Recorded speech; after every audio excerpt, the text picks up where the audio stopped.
láéláé kò jọra wọn o. Obesere kì í ṣẹgbẹ́ Pasuma ní gbogbo ọ̀nà. Tẹ́ ẹ bá gbé sẹ́gbẹ̀ẹ́ ara wọn tẹ́ ẹ sampo ẹ̀ wò ìyàtọ̀ wà ń bẹ̀ gedengbe. Sido bẹ̀rù sílé márùn lẹ́ẹ̀kan náà, méjì ní Lẹ́kí, mẹ́ta nílùú Ìbàdàn. Ó yá ẹ gbọ́rọ̀ lẹ́nu Abass Akande fúnra rẹ̀. àwọn èèyàn dà mí láàmú wípé mò ń kọ́lé mi ò kì í ṣí àwọn oríire kan wà tí mi ò kì í pariwo ẹ̀ wípé wọ́n ń jẹ́ káwọn kan máa check me for granted wípé àbí mi ò lówó ni àbíṣẹ́ tí mò ń ṣe òpé mi ni ó ti yẹ yín ó ti mo ní lọ́kàn kó tó di pé mo pariwo pé mo fẹ́ ṣe birthday ní 60 tí mo ní mo fẹ́ fi ilé márùn-ún celebrate yẹ tí mo dẹ̀ tún ní pé mo tún máa fún èèyàn kan ní ilé ní ọjọ́ yẹn which is ọ̀la òde òní tí mo tún wá ní mo máa pín ilẹ̀. ẹ wò ó ṣé kí n má tàn yín ìyàtọ̀ wà ń bẹ̀ o nítorí pé tí àlè ìyá ẹni bá ti ju bàbá ẹni lọ bàbá là á pè é. tí kì í bá ṣe pé ìdààmú pọ̀ fún mi wípé wọ́n ń dà mí láàmú àwọn kan dẹ̀ ń fi ọ̀rọ̀ yẹn take me for granted ẹ tún wá mọ̀ pé ayé kì í bá olóṣìṣẹ́ mo tún wá gbọ́ ìpè Ọlọ́run fúnra ara ẹ̀ Ọlọ́run ní gbogbo oore tó máa ń ṣe fún mi pé mo máa ń bò mọ́ra òun ò fẹ́ bẹ́ẹ̀ mọ̀ ìgbé láti ìṣẹ́jú àyá yìí gbogbo oore tó ń bá ti ń ṣe fún mi kí n máa pariwo fáyé gbọ́ wípé àwọn èèyàn kan fi ojú olòṣì wò mí wípé òun ò dá mi lólòṣì òun ló jẹ́ kí n pariwo pé mo fẹ́ ṣe léyìí tí kì í bá ṣe bẹ́ẹ̀ ni gẹ́gẹ́ bí tí mò ń bá bọ̀ dájú wa mo sọ pé tí mo fẹ́ pariwo lé lórí láyé mi tí mo fẹ́ ṣe pé tí mo fẹ́ ṣe lè báyìí tí máa pe olórí ìlú máa pe pírẹsidẹ́ǹtì máa pe gómìnà máa pe àwọn àgbààgbà fáà mo ní tí mo fẹ́ pariwo lé lórí ni pé kọ́ ni mo fẹ́ ṣí mọ́ṣáláṣí kì í ṣe pé mo fẹ́ ṣí lórí mo fẹ́ pariwo lé lórí àmọ́ náà sọ wípé yàtọ̀ sí èyí tó wà nínú ilé mi tá a ti ń kírun tó jẹ́ pé ìmáàmù wa lójókòó yìí ìmáàmù Alhaji Akeem Lawal tó jẹ́ pé àwọn ni wọ́n jẹ́ ìmáàmù bẹ̀ Ọlọ́run wá sọ pé ilé yìí ń ló máa kọ́kọ́ jẹ́ pé màá bá wọn lọ́dọ́ sí tó máa wà níta gbangba mo wá dúpẹ́ lọ́dọ̀ Ọlọ́run ipò ìgbà tó gbé ìmọ̀ràn náà wá mi ò dánù mo sáré kó mọ́ra mo ti rí Ọlọ́run kó mọ́ra tèmi o. elénìí tó ń ṣe January 28 ọdún 2025 ní Alhaji Abass Akande ọmọ rápálá papátọ̀ síbẹ̀ ló ń ṣe ọjọ́ bíi 68th birthday ẹ̀ níbi tó ti ń ṣílé márùn-ún ọ̀tọ̀ọ̀tọ̀ tó tún filẹ̀ tọrọ lọ́lọ́kan òjọ̀kọ́ ẹ̀ wò ilé àràǹbarà àwòdámi ẹnu àwòdámi ètè tó dàbí àlùjànnà yìí ọ̀kan nínú ilé tí Alhaji Abass Akande tó ń ṣí lónìí olónìí ni ẹ wò ó jura wọn lọ o. tó bá jẹ́ ìgbà àkọ́kọ́ lélẹ́yìí tẹ́ ń darapọ̀ mọ́ wa lórí ìkànnì Gist Entertainment TV ẹ dákun ẹ máa bá mi click lórí subscribe button kẹ́ like ẹ bá mi share kẹ́ bá mi pín kó délé kó dóko dáadáa. ẹ sì má gbàgbé ẹ̀yin náà ẹ máa bá olóríire yọ̀ kíre tiyín náà kó lè tẹ̀yìn lọ́wọ́ ẹ máa drop congratulations fún Alhaji Abass Akande happy birthday fún papa tọ̀ síbẹ̀ igba ọdún kan ló máa jẹ́ o. ó dáa fún gbogbo ẹ̀yin olólùfẹ́ wa lórí ìkànnì yìí pátápátá ọdọọdún làárọ̀ rógbó ọdọọdún làárọ̀ àwùsá ọdún òní dùn kí pèrègùn má daṣọ tuntun ẹ ní kú ní rèwerèwe igba ọdún kan fún gbogbo wa lágbára lọ́wọ́ Ọlọ́run. ẹsẹ̀ gbogbo èrò gbogbo onídé Alhaji Abass Akande lè ní bí wọ́n ti ń kí bàbá náà pé kú oríire ẹ wò ó fún gbogbo ẹ̀yin tẹ́ ẹ jẹ́ olólùfẹ́ fújì pátápátá àtẹ̀yin tẹ́ ẹ jẹ́ olólùfẹ́ ọmọ rápálá papátọ̀ síbẹ̀ ẹ máa drop congratulatory message fún wọn happy birthday and congratulations papa.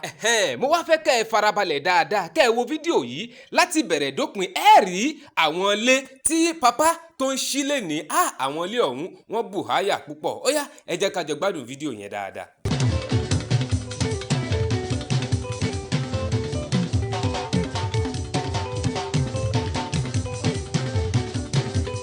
mo sọ̀rọ̀ kan síta nísẹ̀yìn mo sọ pé mo ní mo fẹ́ ṣọjọ́ mi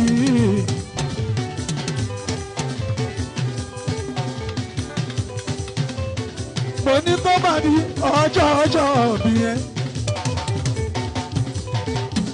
mo tún sọ pé máa ṣílé máa fi ṣọjọ́ bí mi.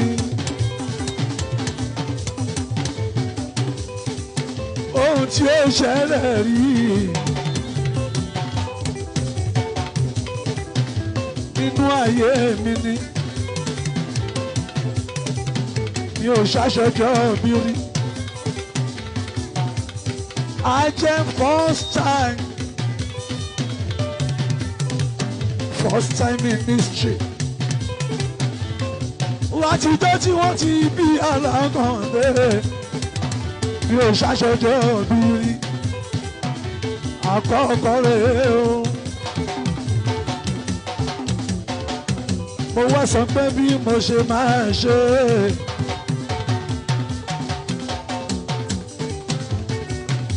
Mo máa ṣì pẹ̀ láwọn lé.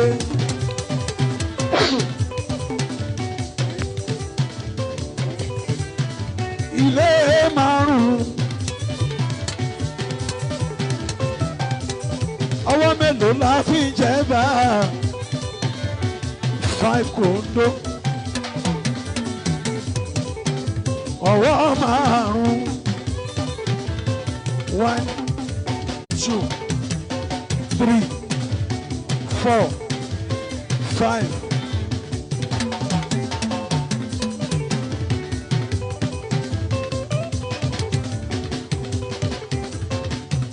Ojú ilẹ̀ fi máa sí o. Ojú yóò lẹ́ òfìrí. Ẹ̀yin onítùkùtù. Ẹ̀yin onísọ̀kúsọ. Ìṣọwọ́ oníwòtòwòtò. Wọ́n fẹ́ máa fẹnu bà wá níṣẹ́ jẹ́.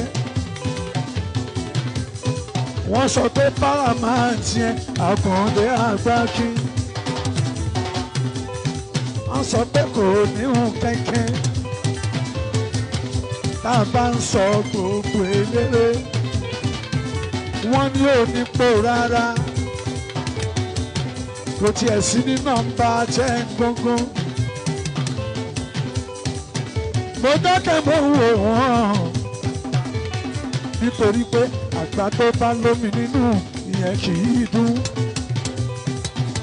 Èyí tí ó lómi nínú Alákàndé àlọ́ ló máa ń pariwo.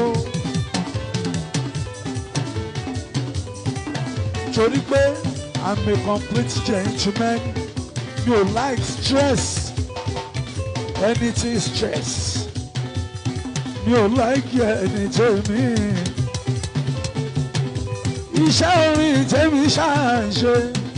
Owó Ọlọ́run ọba ló gbé lé mi lọ́wọ́. Ẹni mọ̀ mí délé Alákàndé. Ẹni mọ̀ mí dáadáa.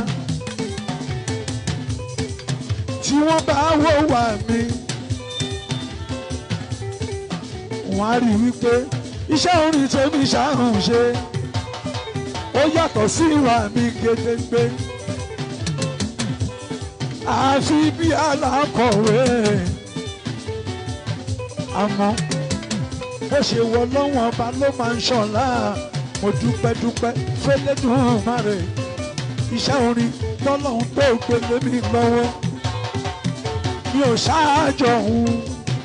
Lágbòlé olórin ni mo ti wá. Kíní ọ̀hún ó bẹ́ẹ̀ lẹ́jẹ̀ mi ní. Àkàndé mo dúpẹ́.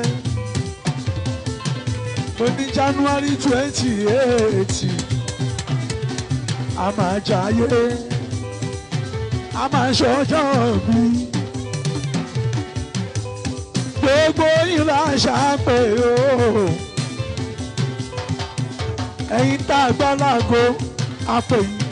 Ẹ̀yin tá a bá fi ìwé pè, a pè yín. Ẹ̀yin tá a rántí pè, a pè yín. Àmọ́ tẹ́ ẹ bá ti dé ẹ jẹ́ ká ṣe jẹ́jẹ́. Sórí ìtànà bí máa dùn Àkàndé aṣáájú. Tí iná ò ní bàjẹ́ o. Gbogbo wa làjọ máa kọ́lé. Gbogbo wa làjọ máa lọ́lá. Gbogbo wa là máa níláárí. Ayé ń bí mi ò lọ́rọ̀ kan.